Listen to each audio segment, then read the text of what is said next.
Have you ever said something to a woman and her entire face changed? Like you flipped a hidden switch and suddenly you weren't just a guy anymore. You were the guy. If you haven't felt that shift, then what I'm about to tell you might just change everything. Okay, full disclosure, this is not some pickup artist garbage with fake lines that make you sound like you copied them from a Reddit thread in 2009. This is different. This is personal. It's about connection, not manipulation. Because women, they feel words differently. They remember how you made them feel, not just what you said. So let's get into it. Phrase 1, you're not like anyone I've ever met. Now, I know what you're thinking. That's it. Sounds like something off a Hallmark card, right? But wait, I'm not talking about saying this line with the emotional weight of a fortune cookie. I'm talking about how you say it, and more importantly, when. Let me take you back. There was this girl I met at a bookstore. Yeah, a real one. 4 walls, dusty shelves, coffee in the bag that tasted like burnt toast and hope. She was thumbing through a worn copy of the Beer Bell Jar. She talked. Wasn't flirting, not yet. Just warm and real.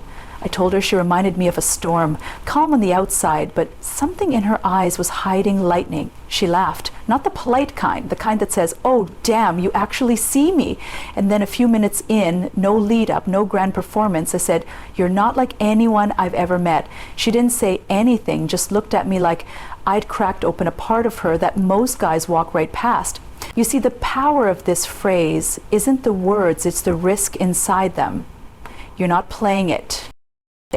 You're saying, I see you, you're different, and I'm not afraid to say it. But here's where most guys mess this up. They say it too early, or worse, without meaning it. Let me break this down. A woman's heard compliments before, tons of them. You're beautiful, you've got amazing eyes, you smell like vanilla and victory, whatever. But when you look at her, and I mean really look, and you point out something she doesn't even realize she's projecting, that hits her like a wave she didn't see coming. Say it after she tells you how she used to sneak out to dance in the rain.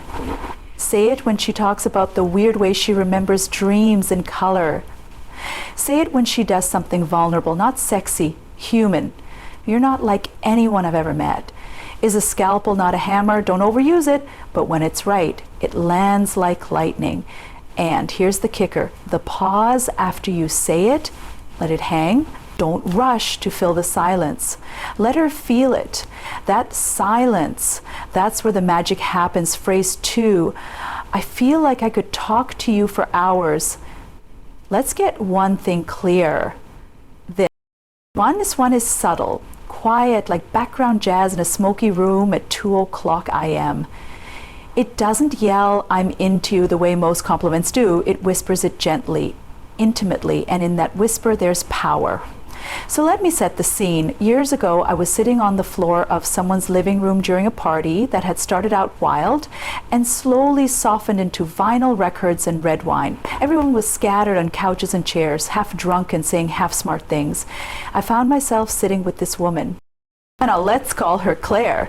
Not the loudest person in the room, not the flashiest either, but she had this presence, the kind of calm that makes you forget you're supposed to be interesting. She was talking about some movie she loved, obscure French film, subtitles and all, and I wasn't even sure I liked it, but I was hanging on to every word. And I remember it so clearly. There was this little lull in our conversation, and I leaned in just a little and said, you know, I feel like I could talk to you for hours.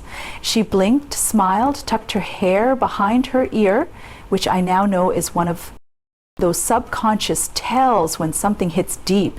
And then she said, that might be the nicest thing anyone said to me all night. See, here's what this phrase does. It validates more than just her appearance.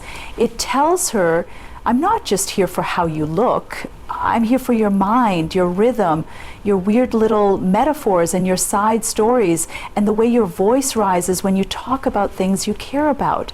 It builds intimacy without being creepy.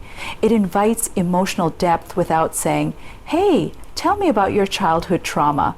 And let me let you in on a little secret. When a woman hears this, it taps into something that a lot of men never speak to. Her desire to be known, to be understood, to be seen, not just as attractive, but as someone worth staying up until 300 a.m. for, just to hear one more thought about why she believes trees are secretly alive. Now, let's be real. You can't just say this to anyone. You have to mean it. You have to feel it. And most importantly, you have to say it when you're both deep into a vibe, when it's just the two of you in that little emotional pocket where time slows down. Like the world's got their finger on the pause button and it's just you and her and this strange soft gravity pulling you closer.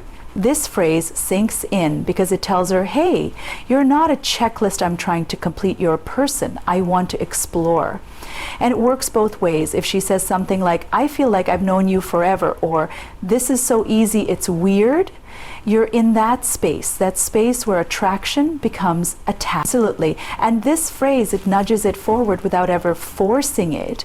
But I'll tell you what not to do. Don't drop it 10 minutes into your first date just because there's no awkward silence.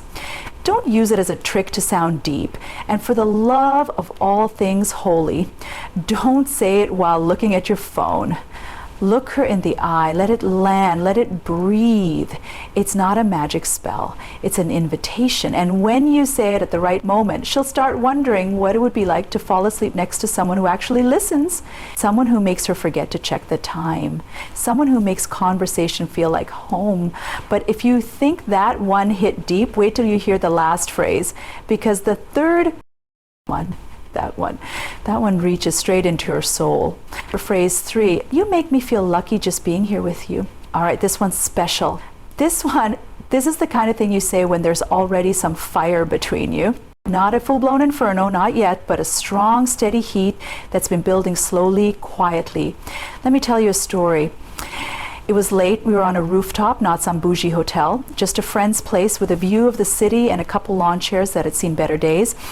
The lights of the buildings were blinking like they had secrets, the kind of night that smells like concrete, warm skin, and maybe, just maybe, new beginning. We weren't even saying much, just sitting there letting the silence stretch. And then without planning it, without thinking about whether it was cool or not, I looked over at her and she had her knees pulled up to her chest, sweatshirt sleeves over her hands, and I said, you make me feel lucky just being here with you. Now I want you to imagine that moment. Not flashy, not rehearsed, just real. She didn't say anything at first, just reached over and took my hand. Because that line isn't about impressing her, it's about honoring her. We live in a world where everyone's trying to prove something. Everyone's posturing, everyone's swiping, everyone's performing like love is a talent show with a panel of judges. But this phrase, it cuts through all of that. It says right here, right now, I'm not thinking about anyone else. I'm not comparing you to anything. I'm just grateful you exist, and somehow I'm the guy sitting next to you. And here's the part that most people never talk about. Women are constantly being made to feel like they're replaceable. This phrase makes her feel irreplaceable, not because she's perfect, not because she's got flawless skin or a million followers, but because she's her. Because of the way she laughs when she snorts, or the way she turns serious when she talks about her dreams, or how she always orders fries and never eats more than 3. It's her, and you're telling her that's enough. Now let me warn you, if you say this too early, it can come off as fake, desperate, like you're trying to fast forward the movie. But when the moment's right, this phrase doesn't just make her feel seen, it makes her feel safe, like she can put her armor down. Like maybe, just maybe, you're the kind of man who doesn't just want something from her, but wants to build something with her. And I'll be honest with you, when I said that line, I didn't know if she'd say anything back. But what she did, she leaned in, rested her head on my shoulder and whispered, I've never felt more wanted in my life. Look, you don't need a script to win her heart. You need presence, you need truth. These phrases, they're not tools. They're reflections of how you feel, spoken out loud. Don't use them when they're real. Use them when the moment calls for it. And above all, say them like you mean them. Because the difference between a guy she forgets and a man she remembers, it's how you make her feel when you speak.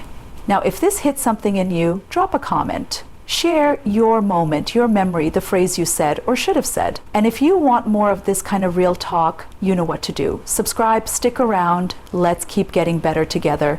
Until next time, stay curious, stay kind, and say what you mean.